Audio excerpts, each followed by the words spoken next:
Hi there, my name is Kelly Herbig. I am a virtual content specialist for special education social studies grades 3 through 5. And today I'm going to show you one way that you can support an IEP goal while teaching social studies. I know firsthand how overwhelming and tiring it can be to be keeping track of multiple IEPs, making sure that all students' needs are met and that they're working towards their goals. So, really, today I just want to show you that social studies can be a really great opportunity to hit on those IEP goals again and to provide our IEP students with the support that they need in order to reach their IEP goals. So to do this, we're going to take a look at a sample IEP goal. Here is a sample main idea goal. It says by the end of the IEP period, when given a grade level nonfiction passage, the student will identify the main idea and provide at least 3 details related to the main idea with 90% accuracy in 3 out of 4 trials.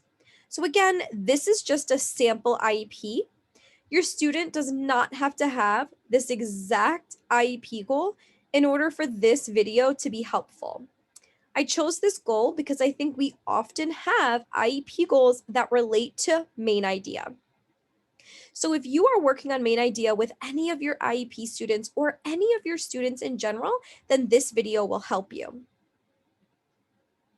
Specifically, I'm going to be modeling by looking at the day 14, unit 4, grade 3 lesson. This is in the China case study unit. However, what I'm going to model in this lesson can be done in any passport to social studies curriculum. So once you take a look at this lesson, you'll see that there are some parts that you are teaching to your students, and then there's a portion of the lesson, or I'm sorry, there's the part of the lesson where you are sending your learners off to work independently. So when you get to that part, this might be a really good place for you to send off the majority of your students and then pull a small group to work with you on main idea. So today we're actually going to be using a video to do this main idea work. You might have seen this strategy in other places, but I think that teaching main idea and supporting details within a video is a really excellent scaffold for students with special needs. And let me tell you why. First, it supports students on various reading levels. This means that you can work with a broader range of students on this main idea work.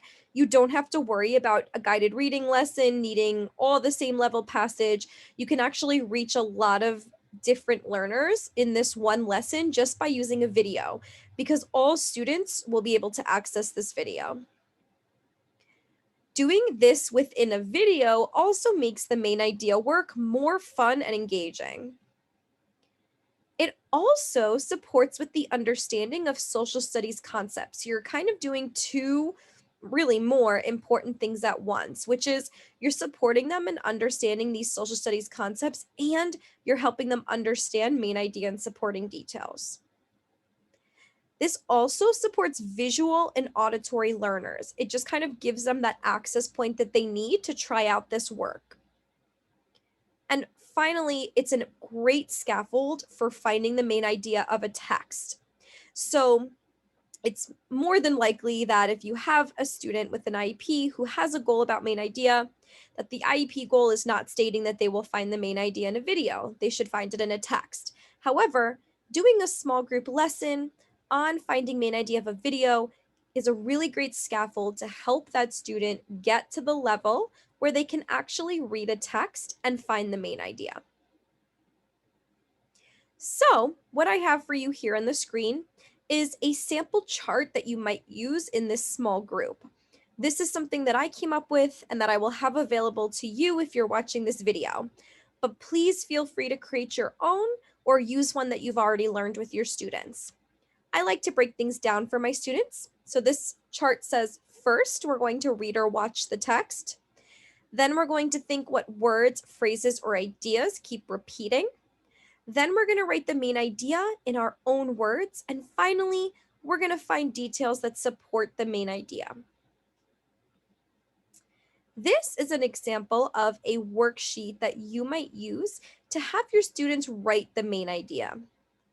So they would use this box right here to type in the main idea, and they would use these bullets to type in the supporting details. This is a very common strategy known as boxes and bullets. So you might start by pulling your students, reviewing this chart, and letting them know that we're going to be watching a video together. And that as we watch this video, we're going to be pausing and thinking, what words, phrases, or ideas keep repeating so that we can determine a main idea together, and so that students can type or write that main idea into their box, and then write those supporting details into their bullets. So now let's go watch the video and let's talk about how we would teach this video with our students, when we might pause, and what kind of things we might say to help them find the main idea of this video. Okay, so I'm ready to play the video. This is the same video that your students who are working independently will be watching as part of their independent work.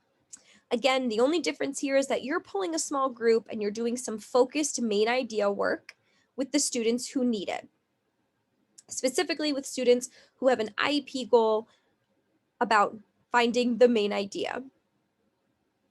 So let's go ahead and watch this video, and I'll pause at certain points and we can talk about how we would discuss main idea with the students.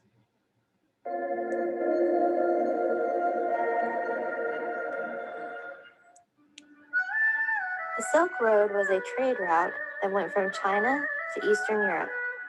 It went along the northern borders of China, India, and Persia, and ended up in Eastern Europe near today's Turkey and the Mediterranean Sea. The Silk So I might pause here and I might say to my students, wow, I'm already noticing something is coming up more than once. And that's this phrase, the Silk Road. Let's keep watching and let's see if that phrase keeps repeating in this video.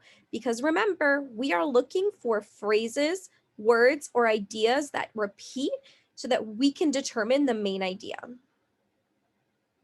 Doing that think aloud work really helps students so that they can form the same kind of habits and thoughts in their brain when looking at videos and text to determine the main idea. Silk Road was important because it helped to generate trade and commerce between a number of different kingdoms and empires.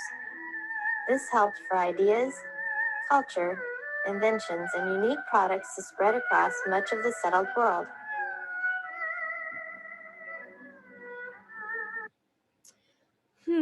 So it seems like the Silk Road is coming up again and again, and that so far we're learning that it was important because it helps spread many different things, ideas, cultures. It was called the Silk Road because one of the major products traded was silk cloth from China. People throughout Asia and Europe prized Chinese silk for its softness and luxury. The Chinese sold silk for thousands of years, and even the Romans called China the land of silk.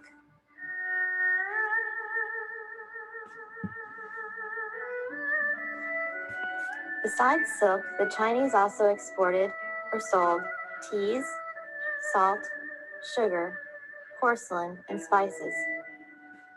Most of what was traded was expensive luxury goods. This was because it was a long trip and merchants didn't have a lot of room for goods. They imported or brought goods like cotton, ivory, wool, gold, and silver. So here I'm seeing this repeated idea, which is that really important things were traded on this Silk Road, and that the fact that this Silk Road existed meant that people were having access to things that they might have never experienced before. Notice how I'm thinking aloud for the students and allowing them to hear my own thoughts on what ideas, phrases, and words are repeating in this video. Merchants and tradesmen traveled in large caravans. They would have many guards with them. Traveling in a big group like a caravan helped in defending from bandits. Camels were popular animals for transport because much of the road was through dry and harsh land.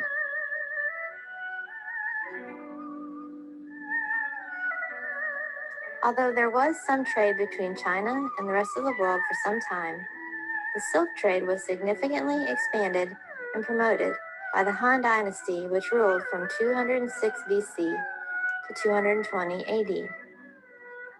Later, under the rule of the Yuan Dynasty, set up by Kublai Khan of the Mongols, trade from China along the Silk Road would reach its peak. During this time, the Mongols controlled. So again, I'm seeing this idea come up again, which is that trade on the Silk Road became really important. All right, I'm going to stop here, but teachers, you can see how as I play this video for students, I will pause and think aloud. I might even have them turn in talk or type into the chat or join a breakout room to discuss their thinking. I would recommend supporting students in coming up with the main idea. You might come up with a shared main idea as a group. So let's talk about how that would look. So at this point in your lesson, you might be sharing your screen with your boxes and bullets up and ready. And this would be a great time to have a discussion with your students and talk about how we can turn these repeating words and phrases into a main idea that's written in our own words. So we'll have a little bit of a discussion about how we noticed that this idea of the Silk Road being important for trading came up again and again and again. So let's go ahead and write that.